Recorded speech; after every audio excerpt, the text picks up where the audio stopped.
साथीहरु, म महेश सिंह साउद। पछिल्लो भिडियोमा मैले कुरा गरेको थिएँ कि नेपालको संविधान बमोजिम संविधान संशोधन गरेर प्रदेश संरचना खारेज गर्न सकिन्छ त भनेर, जसमा मैले भनेको थिएँ कि प्रदेश संरचना सुधार गर्न सकिन्छ तर खारेज गर्न मिल्दैन संविधान त संशोधन गरेर पनि।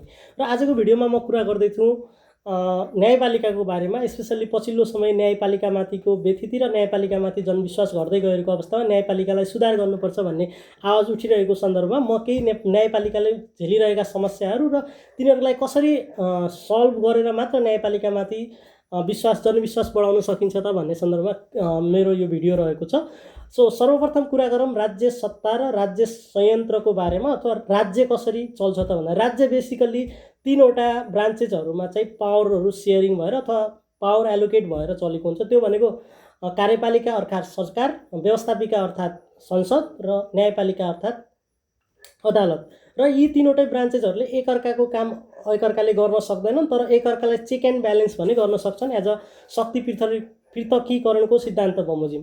अब यसलाई बुझ्नुको लागि हामी यसरी पनि बुझ्न सक्छौँ। फर इक्जाम्पल, संसदको काम कानुन बनाउने हो, सरकारको काम कानुन कार्यान्वयन गर्ने हो भने न्यायपालिकाको काम अर्थात् अदालतको काम कानुन व्याख्या गर्ने अथवा कानुनलाई इन्टरप्रेट गर्ने काम गर्दछ।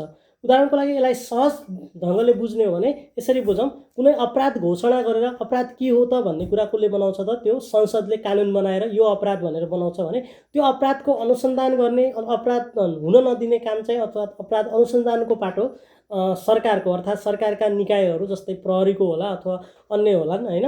र त्यसपछि त्यो अपराध भयो कि भएन भनेर त्यो ल अनुसार हेर्ने र राज्यको त्यो लागू गरिरहेको राज्यको निकायको हेर्ने काम कसले गरिदियो त? जुडिसियरी अर्थात् अदालतले गरिदियो हो। यसरी चाहिँ एउटाको काम अर्कोले गर्न सक्दैन, तर एउटाले गरेको कामको प्रतिफलको अथवा त्यसको एक्टिभनेस अथवा त्यसले कतिको सफल काम गर्यो त्यसले अर्को निकायको पनि पब्लिक ट्रस्ट अथवा त्यसको पनि सफलता चाहिँ यहाँनिर हुने देखिन्छ। अर्थात् यदि राम्रोसँग अनुसन्धान भयो सरकारी पक्षबाट, राम्रोसँग अभियोजन भयो भने त्यतिखेर राम्रोसँग त्यो कन्भिक्ट हुने कि नहुने, अपराधी घोषणा हुने कि नहुने भन्ने कुरा होला भने राम्रोसँग कानुनले अपराध के हुने भन्ने कुरा राम्रोसँग डिफाइन गरिदिएको अवस्थामा चाहिँ भोलि अदालतलाई पनि अथवा ल इन्फोर्समेन्ट एजेन्सी अर्थात् सरकारलाई पनि सहज हुने देखिन्छ। यसरी अन्य दुईवटाले निकायले गरेको कामको जुन कामहरू हुन्छन् एज अ कोअर्डिनेटेड ब्रान्चको रूपमा, त्यसले अर्को निकायको पनि अल्टिमेटली ट्रस्ट अपलिट हुने कुरा हो। अर्थात् यहाँनिर भन्न खोजेको यो तीनवटै ब्रान्चेसहरू टु सम हावर एकअर्कामा के छन्, ओभरल्याप छन्, तिनीहरूको अस्तित्व पनि एकअर्कासँग बसेको छ र तिनीहरू सहअस्तित्व र सहकार्य हुन जरुरी छ। र यति भन्दै गर्दाखेरि अब म कसरी बुझौँ भने, अब न्यायपालिकालाई हेर्ने हो भने मैले अघि पनि भनिसकेँ, यसको सहकार्य सहअस्तित्व हुन्छ, कोअर्डिनेटेड ब्रान्चेसहरू हुन्। र यो सँगसँगै न्यायपालिका चाहिँ स्वतन्त्र हुनुपर्छ, दुईवटा ब्रान्चको इन्फ्लुएन्समा हुनु हुँदैन, किनकि एउटा ब्रान्चको इन्फ्लुएन्समा अर्को भयो भन्ने बित्तिकै त्यहाँनिर चेक एन्ड ब्यालेन्स गर्न सक्दैन। फर इक्जाम्पल, यसको लागि के भन्छौँ हामी भने स्वतन्त्र सक्षम न्यायपालिका हुनुपर्छ। स्वतन्त्र सक्षम न्यायपालिका र स्वच्छ न्यायपालिका हुनुपर्छ भन्नुको अर्थ त्यही हो। भन्न खोजेको, यदि कसैले रङली प्रोसिक्युट गरिरहेछ राज्यले अथवा सरकारले भने त्यतिखेर त्यसलाई छुट दिने कुरा, गलत व्याख्या, कानुनको गलत व्याख्या नगर्ने, कानुन चाहिँ अनजस्ट छ भने त्यसलाई चाहिँ के गर्ने, संविधानसँग रहेर त्यो संविधानको भ्यालिडिटी चेक गर्ने कुरा, यी आदि कुराहरू न्यायपालिकाभित्र पर्छन्। अब यसको लागि मेन प्रिरिक्वेसिट भनेको के हो त? न्यायपालिका स्वतन्त्र हुनुपर्छ, कम्पिटेन्ट हुनुपर्छ, इम्पार्सियल हुनुपर्छ, फेयर हुनुपर्छ भन्ने कुरा आए। अब हामीले अलिकति नेपालको इतिहासलाई हेर्ने हो भने नेपालमा न्यायपालिका पहिला चाहिँ जहिले त्यो राणा शासनकालमा अब त्यस्तो छुट्टिएको थिएन एज अ तीनटा ब्रान्चेसको हिसाबमा, त्यो राजाहरूको अथवा राणाहरूकै अन्डरमा हुन्थ्यो हैन।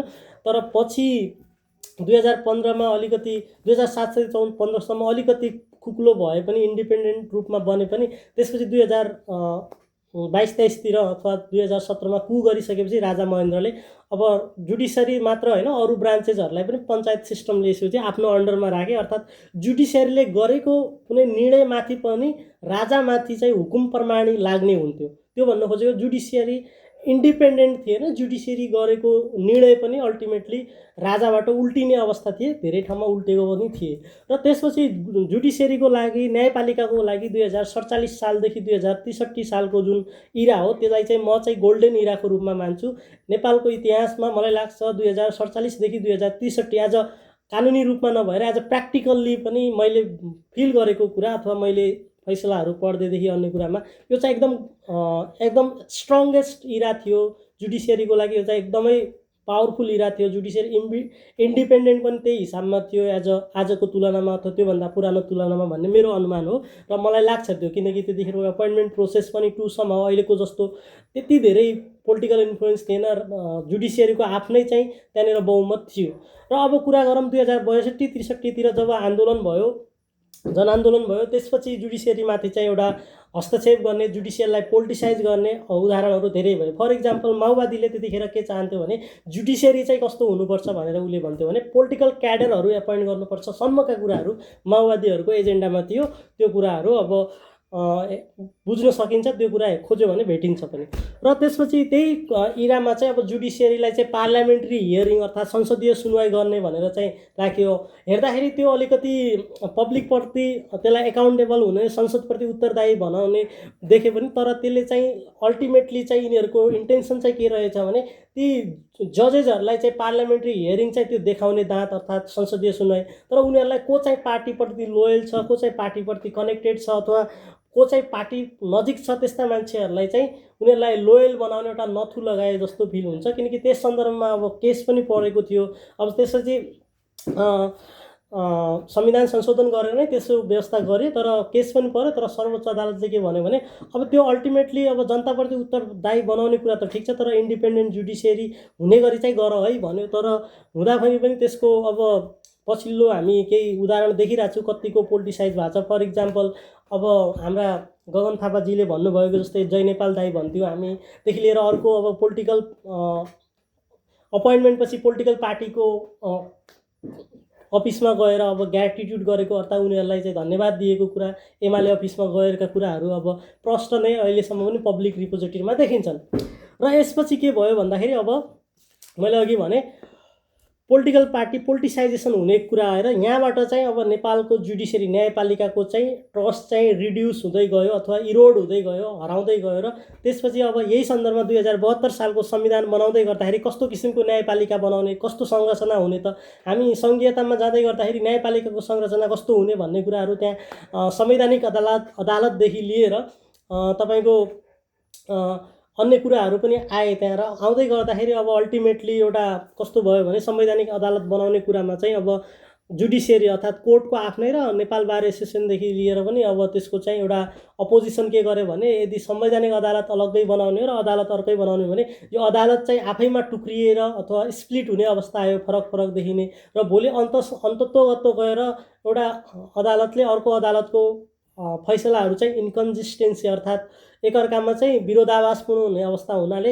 यसरी बनाउनु हुँदैन भनेर अब अल्टिमेटली अहिलेको व्यवस्था चाहिँ लागू गरियो, जसमा चाहिँ सुप्रिम कोर्टलाई चाहिँ हाइएस्ट अथोरिटी अफ इन्टरप्रिटेटर अफ ल भनेर चाहिँ राख्यो। अथवा सबभन्दा माथि चाहिँ सुप्रिम कोर्ट सर्वोच्च अदालत राख्यो भने त्यसपछि त्यसको अन्डरमा अन्य अदालतहरूदेखि लिएर विशिष्टीकृत अदालतहरू बनाउन सक्ने कुराहरू राखियो। र सँगसँगै संवैधानिक व्याख्याको लागि चाहिँ एउटा कन्स्टिट्युसनल बेन्चको व्यवस्था गर्यो। कन्स्टिट्युसनल बेन्च जुन चाहिँ काउन्सिलको अपोइन्टमेन्टमा चाहिँ चिफ जस्टिसले चाहिँ अपोइन्ट गर्ने कुराहरू। अब यही सन्दर्भमा चाहिँ अलिकति हामीले देखेको समस्या कहाँनिर हो त अहिले जुडिसियरले फेस गरिरहेको भन्ने कुरा यदि हामीले पोइन्ट आउट नै कुरा गर्ने हो भने मैले अघि भने अहिलेको अलिकति अपोइन्टमेन्ट प्रोसेसमा नै सबैभन्दा ठुलो चाहिँ एउटा डिफेक्ट छ, जहाँनिर चाहिँ पोलिटिकल क्याडरहरू अथवा हिजोको दिनमा जो जुडिसियरीको सेयर त्यहाँनिर अपोइन्टमेन्ट प्रोसेसमा बहुमत हुनुपर्नेमा जो चाहिँ इन्डिपेन्डेन्ट जुडिसियरीको लागि एउटा प्रिरिक्विज मान्छन्। एज अ मान्यता के हुन्छ भने स्वतन्त्र न्यायपालिका हुनुको लागि चाहिँ त्यो न्यायाधीश नियुक्त गर्ने जुन फोरम हो अथवा जुन मेकानिजम हो त्यसमा चाहिँ उनीहरूको चाहिँ बाहुल्यता हुन्छ, न्यायपालिकाको बाहुल्यता हुनुपर्छ अर्थात् बहुमत हुनुपर्छ भन्ने हो। तर हाम्रोमा के भइदियो भने यहाँनिर न्यायपालिकाको होइन कि पोलिटिकल पार्टीहरूको अथवा इन्डाइरेक्टली भनौँ गभर्मेन्टको चाहिँ बढी बहुमत देखियो। फर इक्जाम्पल यसको रुट काउज भनेको जुडिसियल काउन्सिलमा छ, जहाँ कि अब 60% चाहिँ गभर्मेन्टको अथवा सरकारको अथवा पार्टीहरूको इन्फ्लुएन्स छ होइन इन्डाइरेक्टली। तर 5 जना मात्र 2 जना मात्र जुडिसियरीको छ भने यसरी चाहिँ जुडिसियरी आफै चाहिँ एउटा के भयो अल्पमतमा परेको अवस्था छ। र जसले गर्दाखेरि एउटा प्रोसेस त्यहाँनिर अपोइन्टमेन्ट प्रोसेसमा देखिन्छ भने अर्को के भइदियो भने हाम्रो अहिले सबैभन्दा समस्या देखेको भने उच्च अदालत र सर्वोच्च अदालतमा जुन चाहिँ नियुक्तिको प्रक्रियामा चाहिँ जसरी पोलिटिकल पार्टीहरूको नजिक भएका कुनै हुन त संविधानमा प्रष्ट त्यहाँ इमान्दार भएका राम्रा मान्छेहरूलाई नियुक्त गर्ने जो चाहिँ कानुनको क्षेत्रमा अथवा अध्यापनको क्षेत्रमा कानुनी क्षेत्रलाई एउटा विज्ञता दिएको सर्टेन उमेरसम्म भन्ने, तर इन्डाइरेक्टली त्यो चाहिँ त्यो व्यवहारमा चाहिँ कस्तो देख्यो भने ती जुन त्यस्ता मान्छेहरू भन्दाखेरि पनि जो पोलिटिकल पार्टीसँग लोयल छ, जो कनेक्टेड छ अथवा आफ्ना नजिककालाई चाहिँ पोलिटिकल पार्टीहरूले चाहिँ नियुक्ति गर्दाखेरि चाहिँ त्यसले गर्दाखेरि अल्टिमेटली एउटा जुडिसियरीलाई चाहिँ पोलिटिसाइज भएको त्यसमा चाहिँ जुडिसियरीमाथिको नागरिकहरूको ट्रस्ट चाहिँ इरोड भएर गएको अवस्था चाहिँ हो। त्यही भएर यो रुट काउज एउटा अपोइन्टमेन्ट प्रोसेसमा छ भने अर्को मैले देखेको भनेको जुडिसियरी आफै पनि यस्तो चेपुवामा छ। फर इक्जाम्पल कुरा गरौँ, जुडिसियरीलाई फाइनेन्सिङको कुरामा, बजेटिङको कुरामा, स्टाफिङको कुरामा र अन्य कुराहरूमा पनि अल्दो संविधानले अलिकति त्यहाँनिर छुट दिएको जस्तो छ। सङ्घीय कानुन बमोजिम हुने भन्दाखेरि कता कता त्यो सङ्घीय कानुनले चाहिँ यताउता चेपुवामै पारेको अवस्था छ र सरकारसँग पनि उसको चाहिँ एउटा कन्फ्रन्टेसन एउटा राज्यसँग जुडिसियरीको परिरहेको हुनाले जुडिसियरीमा चाहिँ एउटा स्टाफिङको कमी छ, त्यहाँ प्रेसर छ, त्यहाँ एउटा वेल इक्विप्ड इन्फ्रास्ट्रक्चरको कमी छ होइन। अहिले कुरा गरौँ सुप्रिम कोर्टमा झन्डै 26,000 भन्दा बढी केसेसहरू चाहिँ पेन्डिङ छन् र सँगसँगै त्यहाँ 21 जना जज छन्। त्यहाँनिर सँगसँगै अब पब्लिक हियरिङ, पब्लिक लिटिगेसनका कुराहरू पर्छन्, यता संवैधानिक इजलासका कुराहरू पर्छन् र ती पर्दै गर्दाखेरि त्यहाँनिर त्यो ओभरलोडले गर्दाखेरि पनि जुडिसियरीमा स्टाफिङको कमी छ, बजेटिङको कमी छ। अब रिसेन्ट नयाँ डेभलप के भन्छ इन्फ्रास्ट्रक्चरहरू त्यस्तो आएको छैन जुडिसियरीमा, जस्तै टेक्नोलोजीमा पनि त्यस्तो राम्रो भएको छैन होइन। त्यसले गर्दाखेरि पनि एउटा त्यो समस्या पनि त्यो जुडिसियरीमा छ र त्यसलाई पनि कसरी फाइनेन्सियल्ली इन्डिपेन्डेन्ट र सेल्फ रेगुलेटरी गर्न सकिन्छ, फर्दर एउटा जुडिसियरीलाई ट्रु सेन्समा इम्पार्सियल गर्न त्यतातिर ध्यान दिनुपर्ने नै छ। र अर्को एउटा समस्या मेन जुडिसियरीले फेस गरिरहेको न्यायपालिकाले भने त्यो हाम्रो देखिएको पनि के हो भने महाभियोगको जुन छ प्रस्ताव, महाभियोग लगाउने जुन आधारहरू नेपालमा देखिए र त्यसको प्र्याक्टिस जुन देख्यो त्यो एकदमै जुडिसियरीको लागि चाहिँ तरबार जस्तै भएको छ। फर इक्जाम्पल सुशीला कार्कीलाई लगाएको महाभियोगदेखि लिएर पछिल्लो समय चोलेन्द्र शमशेरलाई लगाएको महाभियोग र त्यसलाई त्यसपछि लगाउनको लागि प्रोसिक्युट अगाडि गरिदिने तर त्यसपछि त्यसलाई अनन्तगतसम्म फैसला नगरिदिने जुन अवस्था देखियो र त्यो एउटा जुन प्राइमा फेसी अब जुन बिना आधार र बिना इभिडेन्स कुनै जुडिसियरीलाई चाहिँ न्यायाधीशलाई चाहिँ ठ्याक्कै महाभियोग लगाइदिने जुन प्रवृत्ति छ यसले गर्दाखेरि पनि जुडिसियरीलाई चाहिँ चेपुवामा पारेको छ। त्यहाँनिर कस्तो व्यवस्था राख्नु भने एटलिस्ट त्यो पहिला चाहिँ प्राइमा फेसी केही एभिडेन्सहरू आधारहरू देखिनु पर्यो जसले गर्दाखेरि चाहिँ उसले चाहिँ सफिसियन्टली त्यसलाई भोलि महाभियोग चाहिँ लाग्ने अथवा पुष्टि हुने जस्तो आधार नदेखिन्जेलसम्म एज अ 1/4 सदस्य भएकै आधारमा उसलाई चाहिँ इनिसिएसन गर्ने गरी जुन महाभियोगको तरबार जुन चाहिँ न्यायाधीशहरूकोमा घाँटीमा झुन्ड्याइएको छ त्यसलाई पनि एउटा रिफर्म गर्ने गरी कसरी सकिन्छ त्यसलाई पनि हटाउनुपर्छ। महाभियोग लगाउनुपर्छ, त्यो चेक एन्ड ब्यालेन्सको एउटा मेन टुल नै हो। तर महाभियोग लगाउँदै गर्दाखेरि 25 जना कोरम पुर्याउँदा 25% कोरम पुर्याउँदैमा होइन कि they have to submit the sufficient evidence and the ground to that कि इम्पिचमेन्ट प्रोसेस भनेर चाहिँ त्यो लगाउने गरी चाहिँ संविधान संशोधन एउटा त्यहाँ गर्नु छ। अर्को अपोइन्टमेन्ट प्रोसेस मैले अघि भनिसकेँ। अर्को भनेको बजेटिङ एलोकेसनमा चाहिँ फाइनेन्सियल्ली जुडिसियरीलाई चाहिँ इन्डिपेन्डेन्ट गर्नुपर्छ। To some extent there is some provision that allow to the not reduce the like हुन्छ नि मतलब फन्डहरू, तर पनि त्यो चाहिँ व्यवहारमा देखिरहेको छ नि त्यसलाई अलिकति झन् सफिसियन्टली चाहिँ जुडिसियरीलाई कसरी सेल्फ रेगुलेट त्यसलाई फन्डिङमा चाहिँ कमी नहुने गरी एउटा म्यानेजमेन्ट स्टाफिङदेखि लिएर सबैतिर उसलाई चाहिँ एउटा पावरफुल बनाउनुपर्छ, तब मात्र ट्रु सेन्समा कम्पिटेन्ट जुडिसियरी भन्न सकिन्छ। र अर्को कुरा समस्या देखिएको भनेको यी दुईटाको मेन रुट काउज यिनीहरू भने सँगसँगै पब्लिक ट्रस्टहरू इरोड हुनुको एउटा समस्या के पनि हो भने जुडिसियरीको जुन रोलमा बसेका जजेसहरू जुन छन् ती जजेसहरूको आफ्नै गतिविधिले गर्दाखेरि पनि जुडिसियरीले चाहिँ जनतामाथिको विश्वास गुमाउनु परेको अवस्था हो। फर इक्जाम्पल एउटा जजले निर्णय गर्दाखेरि ऊ आफै इम्पार्सियल छैन, ऊ आफै एउटा ट्रस्टवर्दी छैन मान्छे भनेपछि त्यहाँनिर अदालतमा जाने भनेको दुईटा पक्ष हो र एउटा पक्ष त्यहाँ जहिले कहिले हार्छ, एउटा निर्णय गर्दाखेरि एउटा पक्ष त हार्छ। यदि जज आफै स्वतन्त्र छ, कम्पिटेन्ट छ र उसमाथि क्वेसन छैन भने त त्यहाँनिर एउटा पक्ष न्याय भयो भन्ने सेन्स बन्छ। नत्र अर्को पक्षले चाहिँ के गरिदिन्छ भने त्यो अलरेडी कुनै मान्छे निर्णयकर्ता आफै चाहिँ मुछेको छ, बायस देखिन्छ अथवा एउटा लेभल लागेको छ पोलिटिकल अपोइन्टी अथवा राम्रोसँग नियुक्त भएको छैन अलानो फलानो भन्दै गर्दाखेरि त्यो अर्को हार्ने पक्षले भले त्यो जजले न्यायले फैसला न्यायपूर्ण गरेको होस्, तर त्यो जजको रोलको कारण, त्यसको जजको देखिने फेसको कारण चाहिँ त्यहाँनिर अर्को पक्षले चाहिँ होइन म माथि अन्याय भयो, अलानो पलायो भयो भनेर डिस्काउनु भयो भने पब्लिकमाथि चाहिँ एउटा र्युमरहरू फैलाउने, पब्लिकमाथि चाहिँ मिसइन्फर्मेसन फैलाउने र अल्टिमेटली जुडिसियरीलाई नै के गर्ने त, जुडिसियरी भनेको ट्रस्टमा रहने होइन, अन्तिम भरोसा भन्छ नि, न्यायको मन्दिर हो भन्ने हिसाबमा चाहिँ रहन्छ। तर जुडिसियरीलाई नै त्यसले झन् खतरा जजेसहरू आफैबाट पनि छ। र एउटा कुरा के पनि हो भने जब यी सबै कुरा हुँदै गर्दाखेरि एउटा जुडिसियरीले त दिने डिसिजन हो, त्यो डिसिजन न्यायपूर्ण छ कि छैन भन्ने कुरा एज अ आउटकमले म्याटर गर्दैन। म्याटर गर्ने कुरा के हो भने इन्टायर जुडिसियल सिस्टम अथवा प्रोसेस चाहिँ इम्पार्सियल, कम्पिटेन्ट र स्वच्छ छ कि छैन त, निष्पक्ष छ कि छैन। यदि कुनैको त्यसको प्राइमा फेसी प्रोसिड्युरल ग्राउन्डमा अथवा अन्य कुनै कुरामा अथवा त्यहाँ न्यायाधीशमा बसेको मान्छे अथवा अन्य कुनै माथि सबैतिर क्वेसन उठेको छ भने त्यसले रिजल्ट यदि राम्रै दिए पनि एज अ इन्टायर प्रोसेसमा त्यहाँनिर चाहिँ ब्लेम लाग्ने भावनाले पब्लिक ट्रस्ट त्यहाँनिर हुँदैन। र पब्लिक ट्रस्ट नभइसकेपछि त्यहाँनिर अदालतले गरेको डिसिजनलाई चाहिँ पब्लिकले एज अ न्यायपूर्ण भयो कि भएन भन्ने कुरा मान्न पत्याउने अवस्था रहँदैन। र यसले गर्दाखेरि पनि के हुन्छ भने त्यही भएर हामीले जुडिसियरीको हरेक आयामलाई चाहिँ इन्डिपेन्डेन्ट, इम्पार्सियल र कम्पिटेन्ट बनाउन एकदमै जरुरी छ।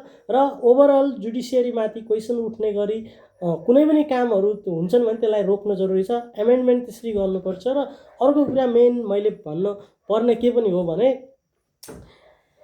जुडिसियरीको आत्मा भनेकै ट्रस्ट हो, जुडिसियरीको बल भनेकै ट्रस्ट हो। त्यही भएर जुडिसियरीमाथिको ट्रस्ट भनेको लास्ट होप हो, लास्ट रिसोर्ट हो। र यदि जुडिसियरीले त्यो होप गुमायो भने अल्टिमेटली स्टेट फेलियर हुने अवस्था रहन्छ। त्यही भएर जुडिसियरीको रोललाई चाहिँ अब आउने संविधान संशोधनकोमा चाहिँ यी कुराहरूलाई चाहिँ कसरी अब ट्याकल गर्न सकिन्छ। फर इक्जाम्पल अपोइन्टमेन्ट प्रोसेसमा चाहिँ न्यायाधीशहरूको नियुक्ति गर्दाखेरि तिनीहरूको बाहुल्यता कसरी हुन्छ, एज अ कसैको त्यो डरको आधारमा अथवा अरू प्रेसरहरूबाट अपोइन्टमेन्ट नहुने गरी एउटा काम गर्नुपर्छ भने अर्को काम गर्नु भन्ने भनेको स्टाफिङको कुरादेखि लिएर जुडिसियरीको बजेट अथवा एलोकेसनदेखि त्यहाँनिर फाइनेन्सिङको पाटोमा चाहिँ त्यसलाई इन्डिपेन्डेन्ट हुनुपर्छ, एज अ स्ट्रक्चरल इन्डिपेन्डेन्ट अथवा डाइरेक्टली इन्डिपेन्डेन्ट गराउनुपर्छ।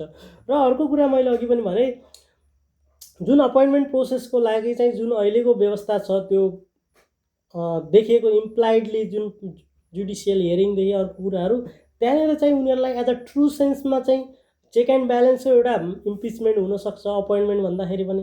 तर तिनीहरूलाई चाहिँ एज अ इन्डिपेन्डेन्टली कसरी चाहिँ अपोइन्ट गर्न सकिन्छ त्यो गर्ने हो भने त्यसलाई चाहिँ एउटा देखाउने दाँत मात्र नभएर ट्रु सेन्समै तिनीहरूको सबै कुराहरू हेरेर, ब्याकग्राउन्ड हेरेर, जय नेपाल दाई भन्थ्यौँ अब अहिले चाहिँ उनले निर्णय चाहिँ स्वच्छ दिनुपर्छ भनेर चाहिँ जुडिसियरीमा ट्रस्ट उठ्दी भएन, जुडिसियरीले ट्रस्ट गेन गर्दैन। यसरी चाहिँ त्यसलाई चाहिँ ट्रु सेन्समै कसरी इन्डिपेन्डेन्ट गर्न सकिन्छ एउटा कुरा त्यता ध्यान दिनुपर्छ।